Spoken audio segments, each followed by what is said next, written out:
Chris Brown is another one of those examples that illustrates what is wrong with the Black community and why there are so many problems that do not get solved because y'all pick the weirdest people as leaders. Welcome to my channel. I am Dr. Sharice. I help Black men and women heal from trauma and toxic relationships. I promise you I'm the perfect person to speak on this. I was watching Rodney the Voice talk about the whole men fighting, making their diss tracks, getting in their feelings over women or money or whatever. And a friend of mine also asked me about Chris Brown about a month or so ago.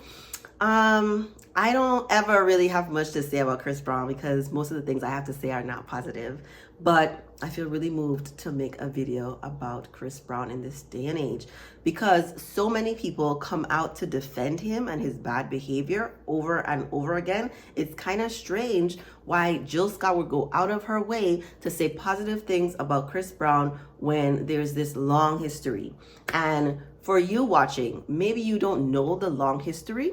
I'm going to insert this article from People. I encourage you to go and look at it so that you can see for yourself that the issue with Chris Brown and why there are so many people like me, although I really don't see anything on the internet, but there are so many people like me who have a hard time moving past his indiscretions, all of the allegations, is because it wasn't just the incident with Rihanna. If this was just about the incident with Rihanna, I think he would have already had his redemption arc. You know, he could come out and speak against domestic violence. But the thing with Chris Brown is that was only the beginning. He has not gone periods of time where he was like this upstanding citizen, where he hasn't enacted harm on other people. So first things first, it's not about the Rihanna incident. That's so old news. Like if he didn't do that, there would still be a string of other things that this man is so problematic about. Part of why I know so much about this Chris Brown situation is because we're the same age and I was also in an abusive relationship. So I really paid attention to him and his growth to see if there would be any changes, any positive evolution. And there really hasn't been much. I think Chris Brown has kind of descended into an internal chaos and blames his, upbringing, his mom being physically abused in front of him as reasons why he is having such a hard time behaving well and, being a positive person. So I think the issues that he has stems from like three major areas. Physical violence against other people, men and women, a history of sexual assault allegations against him, and a significant history of drug abuse. Are y'all getting the picture? Like, can we stop pretending like what happened to Wendy Williams was like an anomaly? Oh my gosh, we have this star who abuses drugs and we have it under control and there's nothing really wrong. There was a lot wrong. There's a lot wrong with a person that abuses drugs. And that's just one part of Chris Brown's problems. If you don't believe that he has problems with drugs, I don't know what to tell you. There's so much evidence there that he's gone to rehab, that he's had problems with drugs. If you look at him in his eyes, you can see this man has a drug problem currently has a drug problem. Allegedly, right? I don't know this man for real. I'm just saying, I can see with the eyes, like you can see with the eyes. I know I have a lot of history as a psychologist working with folks who, have trauma and abuse drugs and all of that. I'm like, can we all see the problematic nature of what's happening with this guy? I think drug abuse fuels a lot of the decision making, right? Judgment, discernment, all those things. I just don't think he's really tied into the God inside of him. And so he makes a lot of poor decisions. And it's not like he's 19, 20 years old. This man is the same age as me. I'm turning 35. Like at some point, I know some people never get it in this lifetime, but at some point, the community has to stop coddling the behavior and call it out for what it is. This man needs help. Sort of in the line with Trey Songz. Did y'all see when Trey Songz wrecked a whole stage because he was in his feelings? Because somebody offended me?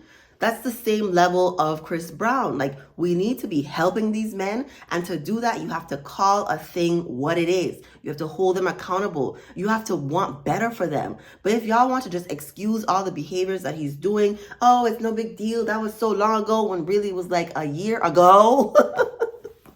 Wasn't he just fighting with Usher a year ago? This is not like old stuff. This is who this man is. If you want it to be better, you have to call a thing a thing. And so one of the big issues is people refuse even the video evidence, the picture evidence of Chris Brown, caught choking women. There are police reports about him. There are incidents that happen where there's no police reports, but there's this very long documented history of him engaging in illegal behaviors, violent behaviors towards other people. There's also the allegations, right? Because I think they took him to court, but then dropped the cases, right? There was one case in particular that was notable to me because the woman was being bullied. I'm using the word bullied. I don't think they said that. I think the woman was being bullied to drop the case because she was engaging in typical sexual abuse, sexual assault behavior. When you work with somebody who's experienced sexual trauma, one of the things they do is try to recreate the experience so that they can control it, feel like some sense of control, so that they can heal the pain that's inside of them, so that they can move on, right? Oh my gosh, I recreated this. I had the agency to make this better. I feel so much better about myself. But what usually happens is they just re-traumatize. They just end up being re-traumatized. And so this woman dropped the case because she was still trying to be in contact with Chris Brown after she accused him of sexual assault. And for people who are not in psychology, who don't have degrees, who've never counseled or read the history, the research on what typically happens when someone is sexually assaulted, I don't expect them to view this as something other than victim blaming, right? But it is typical for a woman, even after she's been assaulted, when there's money, especially when there's money and power involved, and I have this internal drive to recreate the experience, to go back to the abuser. I think we've seen that time and time again. I think if you had any kind of self-awareness to do any kind of research on the Cassie and Diddy situation, I did a whole video about it, into why would she stay? Why would she go back? Why did it take her so long? Those questions have been answered by researchers, by psychologists. There are clear reasons why a person would go back. There's a whole diagnosis about Stockholm Syndrome, about why people align with their abuser. And so that in and of itself is not a reason to pretend like nothing has never happened. And then I also like to explain to people, most men have never been accused of sexual assault. It doesn't mean that every time a man is accused, he is guilty of it, right? I would say it's probably 90 to 99% of the time that a man is accused, yeah, he did it, right? I don't know for sure. I wasn't there. I'm just saying. Most men who are good, decent men are never accused of sexual assault. Like that line of crossing, doing something against someone's will, not getting the enthusiastic yes or the go ahead that this is something that I want. Most men, even though they're full of their ego, listen, and I love the men, most men do not engage in that type of behavior and then are not accused of violating a person's body. That's not most men. Most of the sexual assault cases that happen, it's one man like with 20 different people, right? When you think of like child abuse, or it's just usually like one man. Think of R. Kelly. One man did all of that to all those different girls and women. It's not like there's a bunch of men out there doing it. I would say a lot of men are complicit, right? Like Chris Brown has handlers, R. Kelly had handlers who allowed this behavior to go on and on unchecked. Unchecked, kind of like how he has so many followers and supporters who do not pause to consider how his behavior impacts the community. And I'm not saying Chris Brown is evil. Like, I would never say that. I used to work with sexual offenders, teenage sexual offenders. I feel like I've only met like one or two people I would consider evil in my lifetime. Most people want goodness, right? And even Chris Brown with his, just really negative, violent behavior deserves love and loving kindness, right? I will not take that away from him. But I do not think it's fair, like Rodney the Voice said, I do not think it's fair to put him and Chris Brown in the same category, okay? Chris Brown has this long history of violence. Most men are never accused of sexual assault. So to put him in the same category as good men who are running their families, who are working their butts off to provide and protect, not just in the word sense, but in the action of it for their families, who are community minded and are really focused on bettering us himself, like the community, they're not the same. They're not the same. There's a lot wrong with Chris Brown. One of the things you can do is pray for him, but you can also help to hold him accountable and not excuse the behavior. He needs treatment. He needs help. You can't get the help for him, but please, what does it look like for you to be going out of your way to defend this man? This is your leader. Is this your game? This is your leader. This is who you want to go out of your way to defend online. It's weird.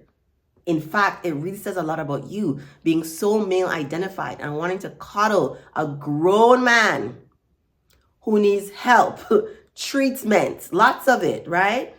If you look at that People magazine article where some journalists documented the long history from multiple sources of this man's violent, aggressive, disrespectful, drug-laced behavior, allegedly, you would know there's so much help that he needs.